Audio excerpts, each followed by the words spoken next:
name is Neron.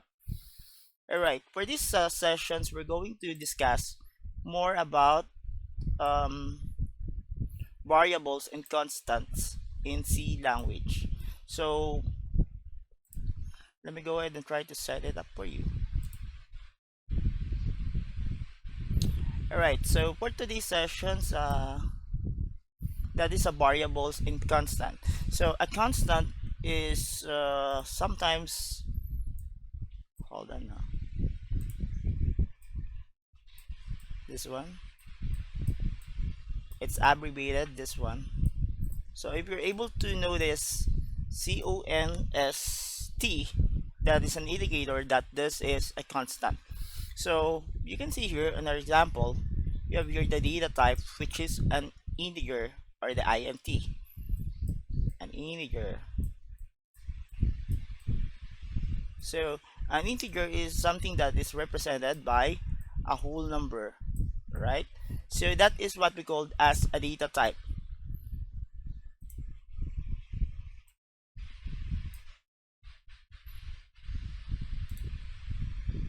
By the way, we are on the record sessions as of the moment, since Caleb is not yet around in the class. So this is an integer again, that is int, and that is a data type which we're able to cover for the last 2 weeks, the introductory for module 2, and last time we're able to dish out the different data type. All right, so that's an int, an integer. Then it is preceded, as you can see here, with a letter x. What is this letter x? That letter x is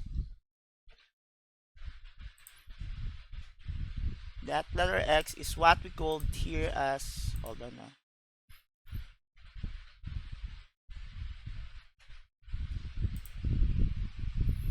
this letter x is what we called as a variables. All right, so what is a variable? We're going to take a look on what it is, but we do have here another example. So that variable has also a value of 10. So if we can take a look at int x is equals to 10, so the formula for that one is data type, variable name is equals to the value or the content of what is the variable. So that's basically how that equation can be translated in something that we can understand. What about CONST, or the constant? So you can see here constant, or const float phi chart, or phi is equals to 3.14. So we already know about the data type and the variables because we're able to cover it for the last 2 weeks. But what about const?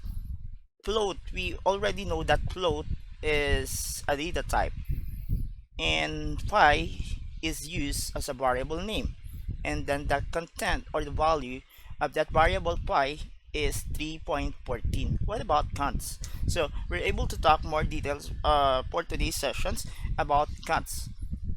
All right, let's go ahead and try to uh, take a look on the objectives of our lecture. Alan, can you read our objectives? After development, declare variables and constants in C, explain the difference between them, use const and define properly, and do coding activities. All right, thank you for that participation, Alan. So for reading these objectives, so we're able to declare what is a variable. So we already know exactly what is a data type and a variable and its content. Now we're able to take a look more about constant in C language, and then we're going to take differentiate them. What's the difference between using these constants? Why are we going to use this one? Just to define something. and do some coding activities later on. Alright, so what is a variable here in the C language? As we can see here, it is, can you read it, the definition and the syntax for me, Carlisle?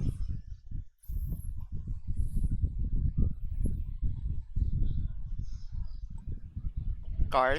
Definition: a memory location whose value can change. Syntax: data type underscore data underscore type variable underscore name value. All right, thank you for that participation, Carlisle. So yes, it's a variable is a name, memory location whose value can change. Just like in our example last week, na we have been able to illustrate about a box. That box is containing something, and that container or the box is what we called as a variable. Inside on it box, whatever it is, that is the content or the value of that specific variable. So indicated earlier is int x is equals to 10. So our formula again, that one is what is the data type that we're able to use. Then after that one, let us try to determine variable names. Alright, the variable name can vary from time to time because it contents define what is a variable. So in our example here, int age is equals to 16. We're going to define the following as their data type, such as this one, int float character, and then after that one, that will be by default that this is a data type. So if it's an int, we're going to use an integer. If it's a float, we're going to use a decimal. If it's a char, we're going to use a character. All right, then after that one, our variable name is just like categorizing informations or a data. What are we going to put? So int age is equals to 16, an age here, grade, and initial. These are variable name. However, that name can be changed from time to time. If you want to display an age, so we're going to use int age. If you want to display other numbers, such as, for example, int is equals or int, and then we want to display a number for that one, so we can use other words, right? Not just with possible we can use class group or number of class, so that will also be a variable for that scenario. So all right, so variable here are age, grade, and initial. It displays its content. The age displays 16 because we want to transfer here that the program is something that will displays a number. All right, a grade displays a decimal number. We can use other words such as budget, tax. We transfer that it uses decimal, but in reality, in our case as a student and teacher, we're able to determine for this example that grade will be used. But however, we can use other terminologies to show that what we are presenting is a decimal number, right? Possible uh, the invoice or the receipt in our groceries can also be represented as a decimal. An initial, everything that is a single letter or a single special character, and as you can see here, that is denoted with this one and this one, the open and single sorry, the open and close single quote, right? So what about this one? This is a terminator sign. It just says here that after the semicolon, that's the end of that specific line, and then we're moving on to another series of line, or possibly that might be the ending of that specific codes. Kaya, in our example, pwede nating baguhin yung age natin, right? In that example, right? So, an age can be not by default 16. It varies from time to time. Even though yung age natin, we can change other categories name niyan. So, for example, int, and then something that will represent a number. Hold on. Let me think of the category. Possibly we can just use other words such as int cabinet is equals to 2. Alright? A house number can also be used as a variable name such as int block or lot is equals to that specific number, or house number that is specific to that specific number, right? Next one is, right, so what is a constant? This one, kindly read it, Carl. A named memory location whose value cannot change. All right, thank you for that one. So earlier, we says here that a variable is also a name memory location whose value can change. So we're pertaining to this one, the age, grade, and initial, and then the perspective values can be changed. So a memory location is something that we can compare into a what we called as a container, storage, possibly a cabinet, or anything that will hold its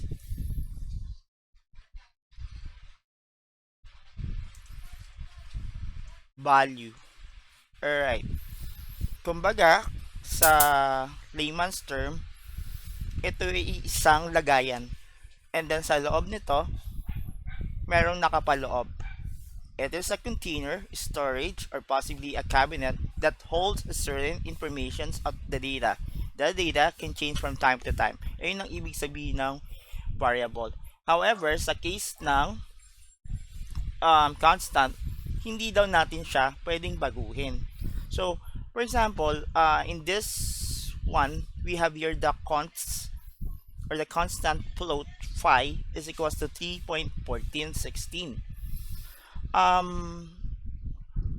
If we're going to continue this 3.1416 into 8 more digits, we're going to use hindi na float. So we're going to use, if it's 8 digits or more, ano yung gagamitin natin?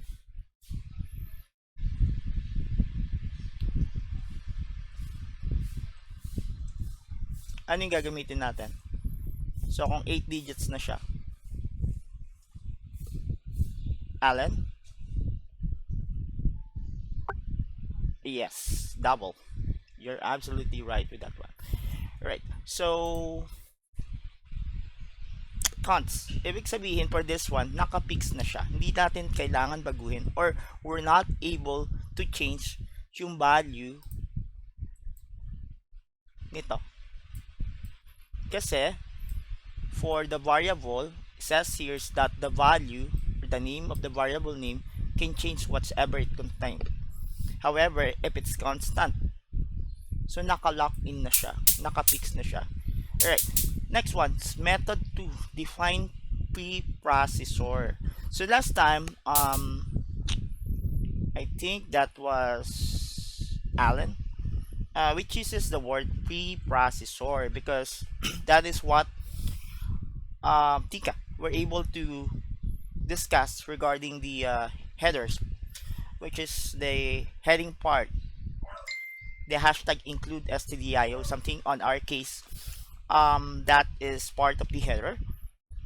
But however, on the Python or other language, it was used as a preprocessor, right? So everything in the preprocessor is initiated ano ba yung ipaprocess natin na program? What will be the starting point? So, in our case, yung preprocessor natin, that is our upper part, which is our base, right? So, based on our look, based on our appearance, sometimes we are been able to judge. Sometimes naka-face mask tayo, or naka-shades, naka-hat, well-groomed or not well-groomed.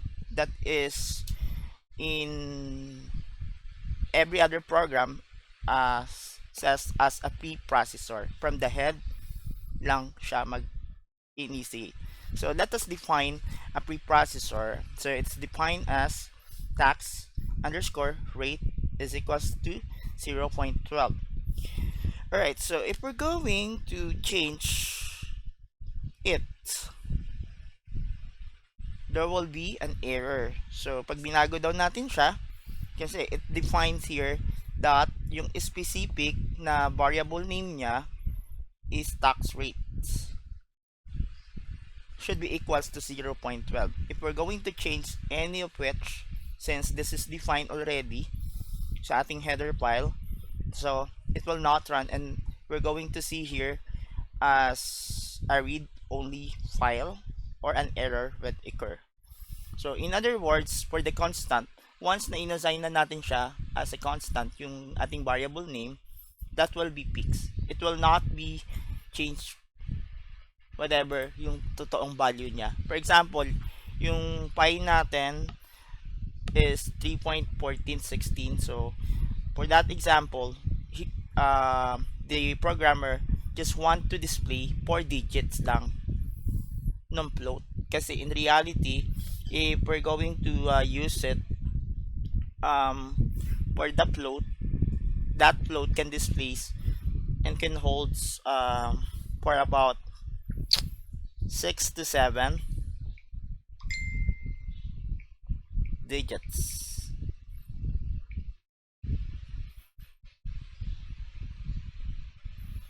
Hold on na.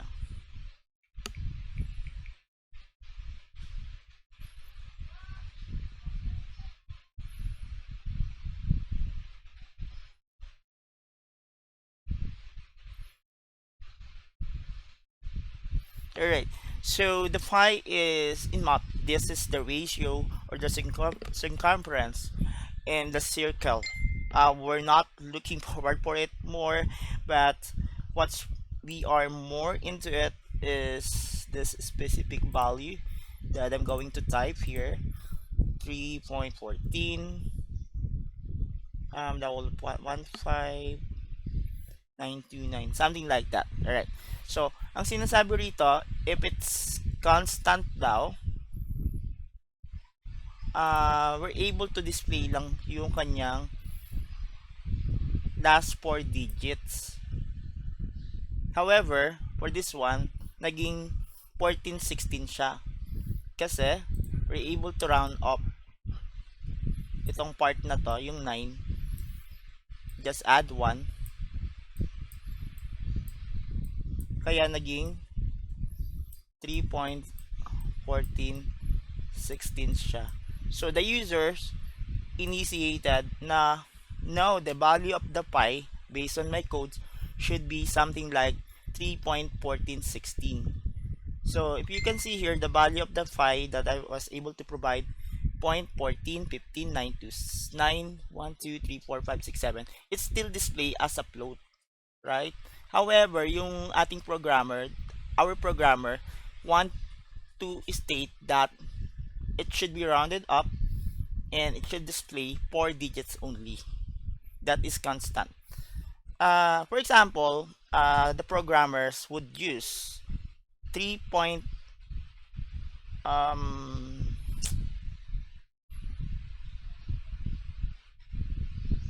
3.15 as the value of pi. Do you think that is correct, Carl, or not? 3.15. No. Alright, what about you, Alan? What do you think? Wild guess. No. All right. That's technically in reality that's technically no because that is wrong answer. However, you are the programmer and you want to set it as 3.15. So it's a case to case basis. We can assign it as 3.15. There's an error, so the program or the C language will detect it. However, since nag-assign tayo ng 3.15, we can use it as a constant value for pi, right? So for that one, tayo yung mag-a-assign. We are the one who will be able to assign yung specific value niya, either it is correct or not. But in reality, 3.15, it's not. But since we are the programmer, I want to assign it as 3.01. And for me, that is the value of pi. No, that is constant. That is fixed already. It might be not correct. However, for the constant, yun yung purpose niya. We are able to lock in a certain value for the specific variable name. Next one. Ooh, rules for naming. So number one, must start with letter, or the first one is starts with a letter. So do you think the first one is right or wrong?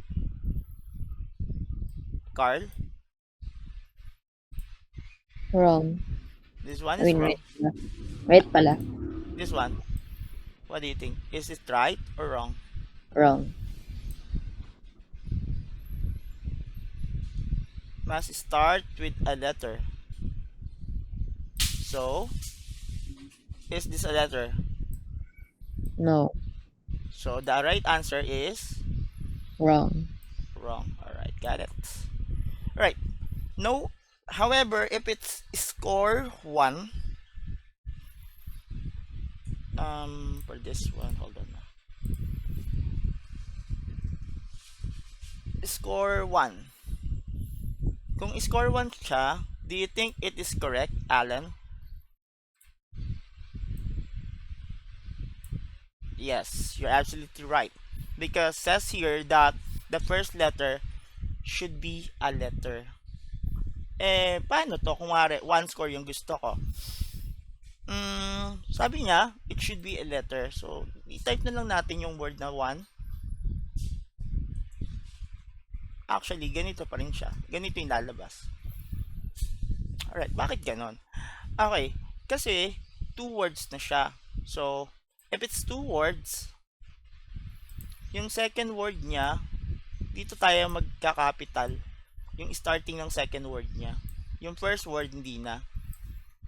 Next one. Number 2, no spaces. Full name. Full and then name. So, I'm going to type something na. For example, the student score, and then got here the student score. Ngayon, ano kayang tama dito? Hold on now. Is it 1 or 2? Carl, what do you think is the right one here? Student space score or underscore score, or student score? What do you think is the right one?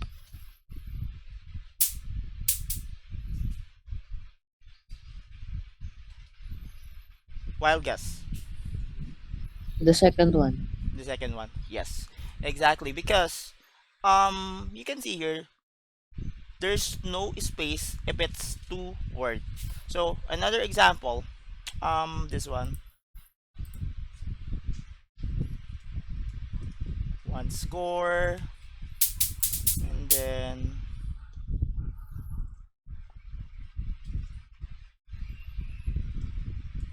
score, and then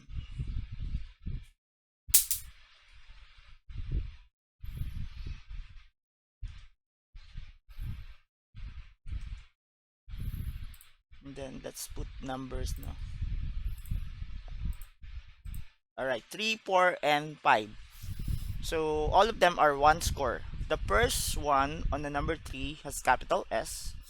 The second one, which is on number 4, has capital O and S. And the third one, it's all lowercase. What do you think is the correct answer there, Alan?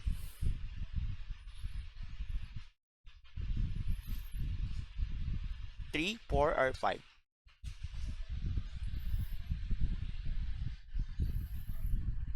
Wild guess.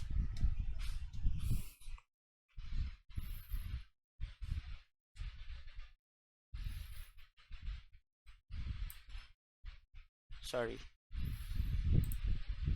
All lowercase. This one.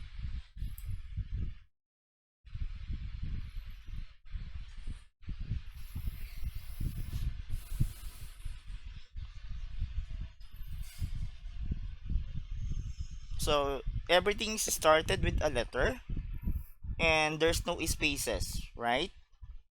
So they are correct. Any will do as long as it start with a letter. But what have you noticed about with the student score and the one score that I was able to provide earlier?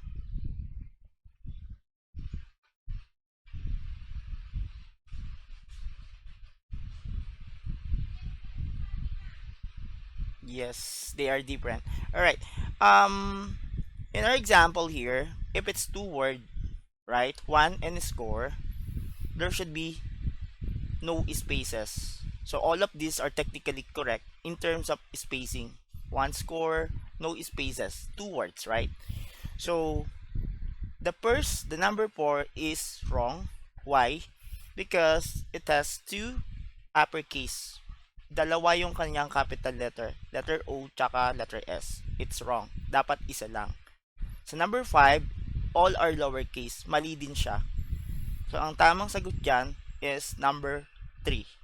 Which is also the same as this one, the one score.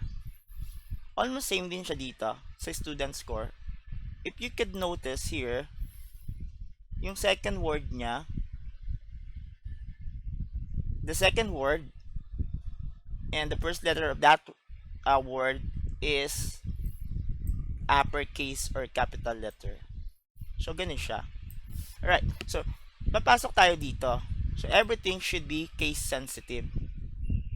So, pag undefined natin is the variable name for this example is age.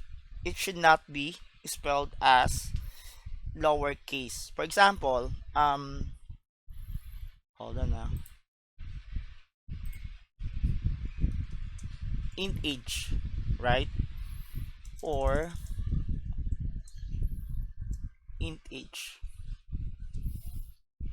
So, for that specific example, ang tama dyan is ito.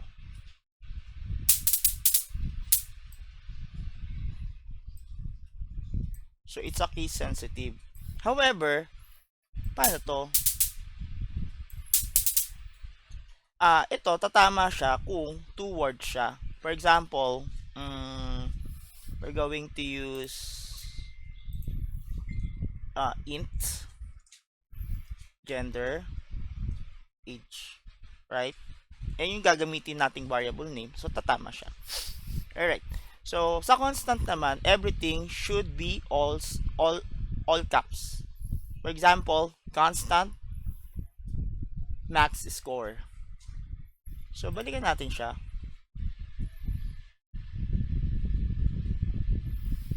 Alright, so this one. Constant, yung ginamit niya dito, yung data type natin in float, tapos naka-capital letter yung kanyang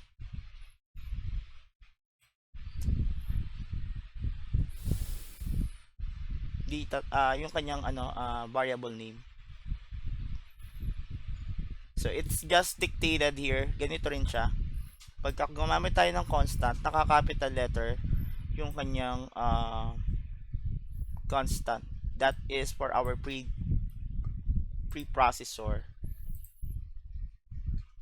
That is for the max score. Everything should be capital letter. Alright. So we have here the first activity.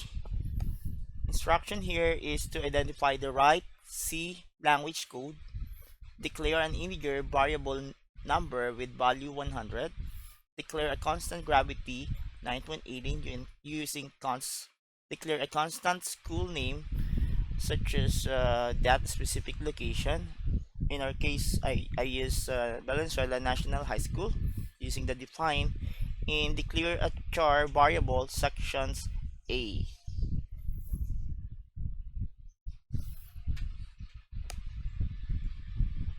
So that's the answer. Right, number 1, declare an integer variable number with a value of 100. So we're able to use here int as the data type, variable name is num, and then 100 is the value. That number can change from time to time. Katulad ng sinabi ko kanina, so in our first example, int age, then number. So yung value ng 16 naging 17, 18, 19. So same lang din dito. If you want to indicate a whole number, we can use yung representations ng variable name num and then 100 yung gusto niyang i-display for that specific whole number.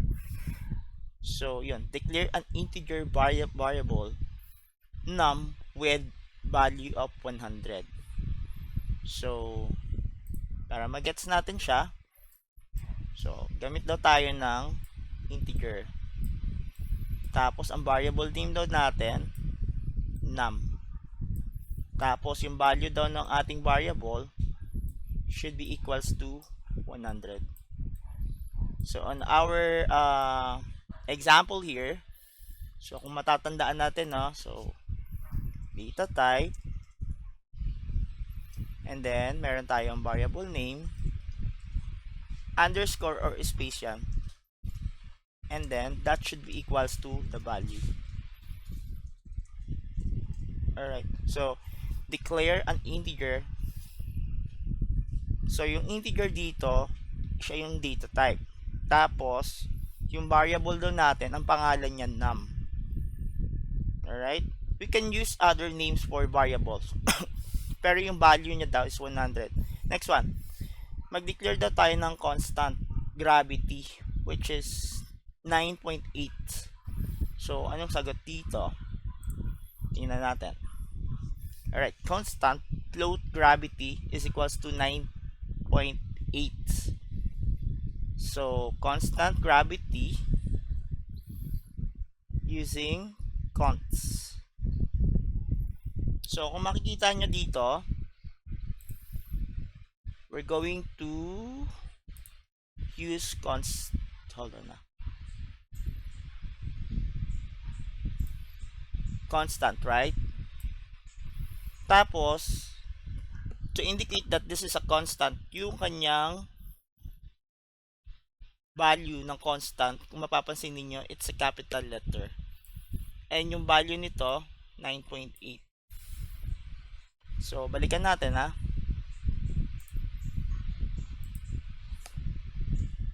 Declare a constant gravity, which is equals to 9.8. Constant gravity. So, constant gravity, hold on na.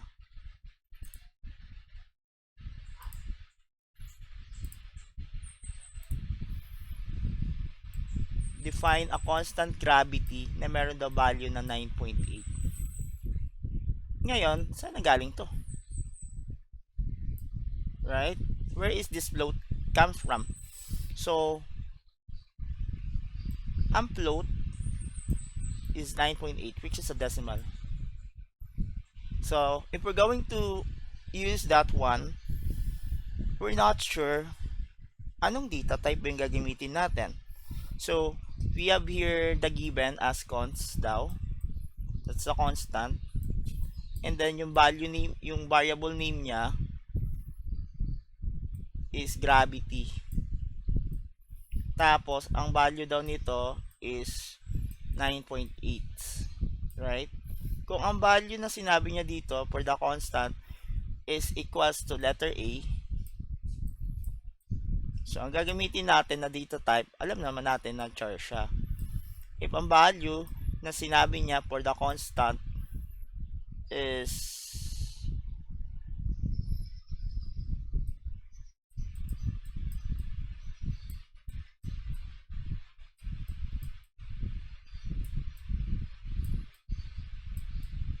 so alam naman natin ang gagamitin nating data type for that one will be double. So it depends. Next one. Define a constant school name Valenzuela National High School using define methods. Constant school name.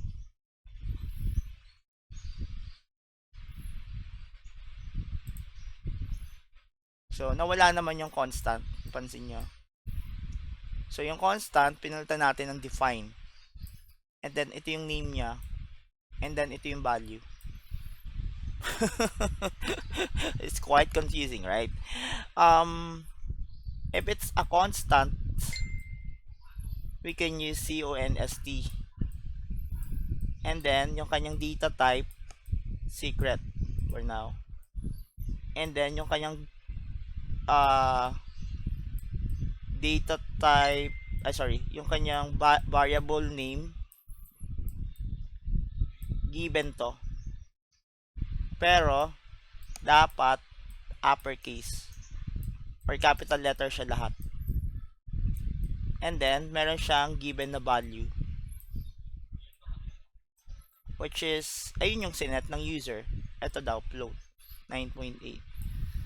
That's for the constant. Ayun yung general. If it's using the define using constant, so tatanggalin natin si constant. We're going to replace it with the hashtag define.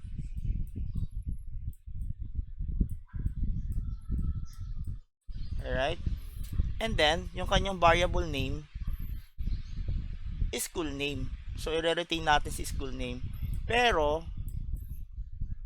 since ito yung define natin yung school name niya, that it should be capital,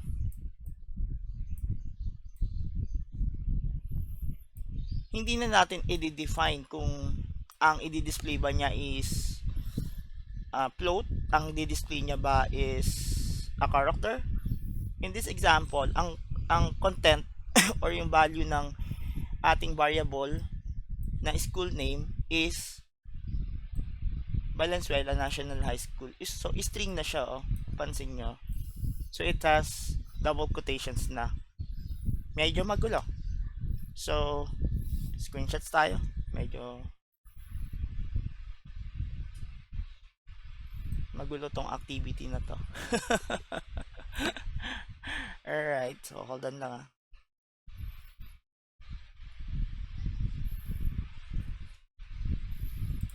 Post natin siya dito.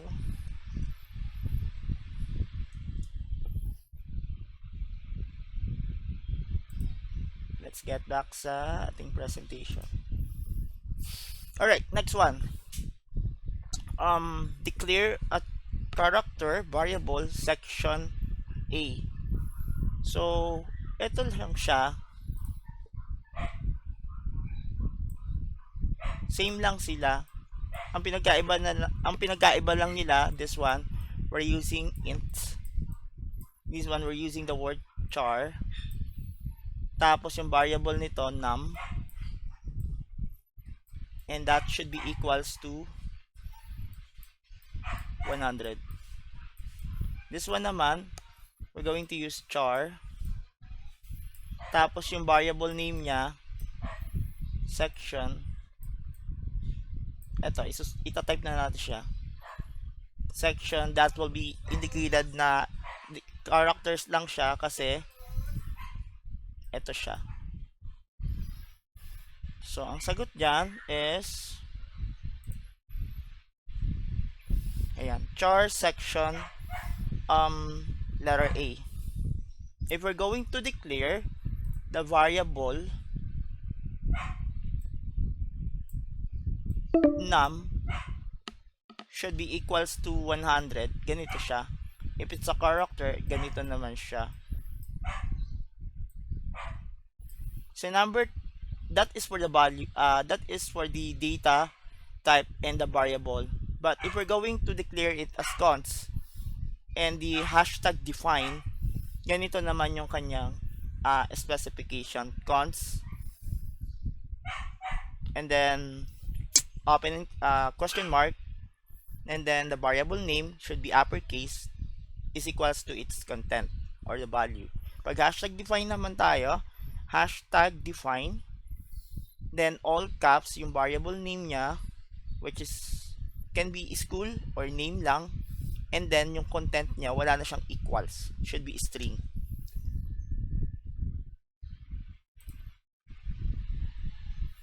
Alright, so activity number 2, find the bug. Which line will cause an error?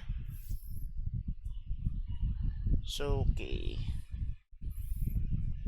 try to analyze this one. I'm going to give you at least 14 minutes, and then we're going to resume with our second hour na.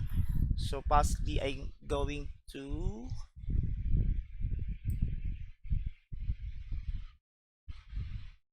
post this one. I'm going to post the recording muna, then let's get back at around 10 for our second hour. But I want you to analyze this one. I'm going to post it on our groups.